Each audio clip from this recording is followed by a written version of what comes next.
మత్తయి సువార్త 5వ అధ్యాయం 43 నుంచి 48 వరకు చదువుకుందాం. నీ పొరుగువాని ప్రేమించి నీ శత్రువును ద్వేషించమని చెప్పబడిన మాట మీరు విన్నారు కదా. నేను మీతో చెప్పినదేమనగా, మీరు పరలోకమందున్న మీ తండ్రికి కుమారులై ఉండునట్లు మీ శత్రువులను ప్రేమించుడి. మీరు పరలోకమందున్న మీ తండ్రికి ఏమై ఉన్నామంట? కుమారులై ఉండునట్లు. అయితే ఇప్పుడు మనము కుమారులయ్యాం, అది మన విశ్వాసం, మన నమ్మకం. కానీ అది బయట కనపడదు. ఇదే ప్రాబ్లం. మనకు కూడా కనపడదు. మనకు కూడా మన అందము, మనకు ఉండేటువంటి హోదా, చదువు, డిగ్నిటీ ఇవే కనపడతాయి ఇతరులకి, మనకు కూడా. అందుకే మనము దాని అందు అత్సహిస్తాము, వాళ్ళు దాని అందు.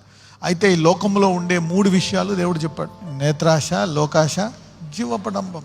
ఈ 3 ఉంటాయి లోకంలో. అందుకే అర్థం అంటేదంట దేవుని వాక్యం. అందుకే మనం ఏమై ఉన్నామో ఇప్పుడు మనం తెలుసు, కానీ అది ఇప్పుడు ప్రత్యక్షం అవుద్దంట. ఎప్పుడైతే ఆయన ప్రత్యక్షం అవుతాడో మనం ఎలా మారుతామంట? ఆయన వలే మారి ఆయన్ని చూస్తామంట.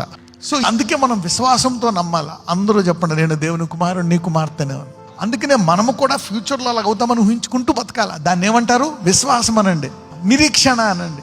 ఆ నిరీక్షణ కలిగిన వారే ఈ లోకంలో భ్రష్టత్వాన్ని తప్పించుకుంటారంట. అది ఆ నిరీక్షణ కలగడాన్ని ఏమంటారు? గొప్ప వాగ్దానములు, ఎక్సీడింగ్ గ్రేట్ ప్రామిసెస్.